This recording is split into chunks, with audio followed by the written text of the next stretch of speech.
Hey, what's up, guys? So I'm going to do it. I'm going to coin the term LGBT fatigue because it's something that we've all been suffering for the past decade or so. And I got a couple stories here today related to this fatigue.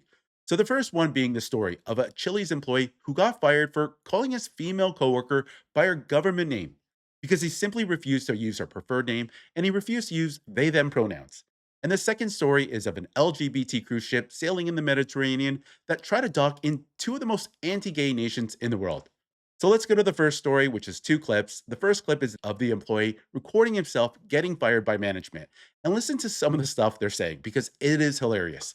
And the second clip is of him talking about what actually happened. These are specifically which policy violations or performance gaps have led to this discussion.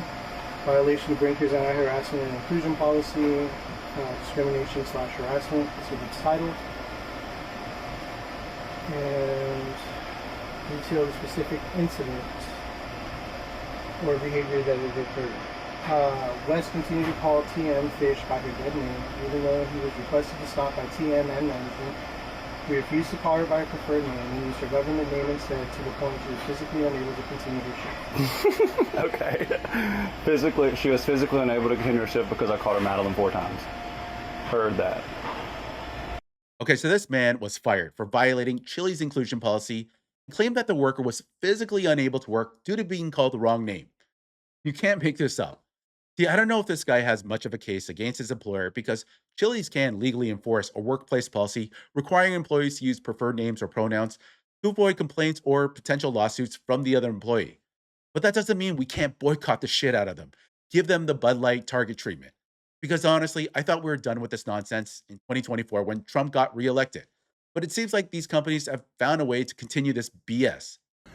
I just want to thank everybody for reaching out. All of the comments, the messages, the everyone tagging your lawyer friends, sending me messages. I just I appreciate it. This is a really weird time. I did not wake up this morning, you know, expecting to be a warrior in this culture war fight. But, you know, God puts us in positions that we don't really understand at the time. But one thing I know is that I'm not gonna let this go. This is wrong. This is an injustice. This is flat out bullshit that anybody even has to put up with this at work, much less get fired for doing nothing other than calling their coworker by their government name. I have never been fired from a job ever in my life before. I have never been asked to quit, resign. I have never been asked to resign. I've never been fired, period, ever. I've never been written up at a job. I have never been reprimanded, disciplined at any job. I have no disciplinary record at any job.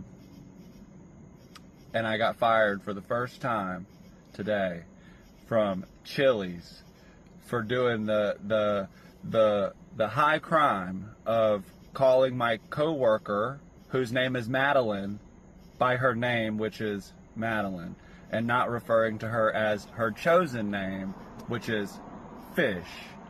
Fish, Fish. I'm too old I'm just getting too old to, and I'm at a point in my life where, like, I'm not participating in that shit anymore. Like, I don't care. I don't care. I'll put my foot down, and I'm just not participating in it. And nobody can make me. Nobody's going to shame me into participating in it. You're not going to force me by controlling my money. You're not, oh, you'll never get another job. People are telling me, oh, I'm never going to get another job because of, you will never shame me or force me into changing who the fuck I am. Period. Not Chili's, not any job. Not Oxford House, not any job. And this ain't my first time having to deal with this shit, but I stand up for myself. Okay, honestly, nobody should be forced to participate in someone else's mental illness. See, for me, I'm like, whatever. Live your life, do whatever you want behind closed doors. I don't care. Just stop shoving this stuff in our faces. Stop with all this nonsense in TV shows and movies. Stop with the drag story hour. Stop with the men and women's sports. And stop complaining about not having any rights. Because honestly, society is so fatigued by you people. You guys remember a trend a couple years ago? Well, I don't know if it was a trend or not, but you would see a lot of videos circulating on social media where you would have these woke teachers putting up pride flags in their classroom or telling their students what their gender was or what their sexuality was. When I was in school, I didn't know anything about my teacher other than her name. I didn't know what her politics were. I didn't know what her sexuality was. Who cares? Can we actually get back to those times, honestly? Anyways, let's get into the second story of this video. And it's actually hilarious. I'm not going to lie. So, this LGBT cruise ship sailing in the Mediterranean tried to dock in Egypt and Turkey. And look at the response that they received. Well, for the second time this week, a gay cruise in the Mediterranean was denied entry. The Turkish government banned travelers from docking because of, quote, moral standards. At least 1,000 Americans are on board, including passengers from South Florida. NBC6's Jamie Garola spoke with some of them, and he's live in Miami with more. Jamie. Yeah, this is a very popular gay cruise. They've been doing this for decades, and some passengers on board say they have been looking forward to this for a while. It was sold as an epic summer adventure from Athens to Venice on Virgin Voyages Scarlet Lady. It's hosted by Atlantis Events, the largest gay and lesbian vacation company in the world. Thomas Barker is from Miami. The 10-day trip was a gift to him from his husband. And so there are thousands of men who come to the ship to celebrate and to feel free to be who we are without any fear of homophobia or to be able to be ourselves in a public space. Oh, really? Does that also include strutting around naked in public in front of children? Because that's what actually happens at these pride parades. But that freedom of expression was challenged when the ship tried docking in Turkey. The government unexpectedly denied the ship entry because of what they call moral standards. Authorities posted this online. Translated in English, it says, a cruise ship chartered by a group known for behavior that does not align with the values and moral standards of our society and that had generated significant concern among various segments of the public has been canceled. It is absolutely out of the question that this group will come to our province for such an event. Okay, I'm not going to lie, but I love this message. And this is one issue I actually side with Muslims on. And I'm not sure if you guys recall during the height of the drag story hours a few years ago, Christians and Muslims actually got together and were protesting in front of establishments that were hosting these drag story events. I mean, I think what's really disappointing is that we spend a lot of our times as gay people really trying to find safe spaces.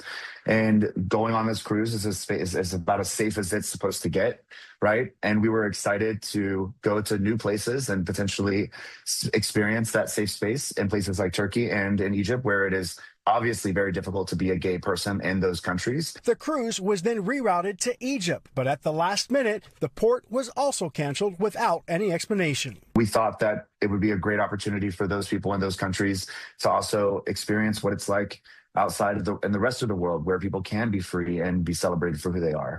Okay, so that's hilarious. So first they get denied in Turkey, and then they made their way to Egypt. What did you think was going to be the response? Also, when you're a guest in a foreign country, don't try and push your ideology onto that country, and don't try and force them to bend their values to accommodate you and your degeneracy. Anyways, guys, if you enjoyed this video, please do leave a like, comment, or subscribe, and I'll see you on the next one.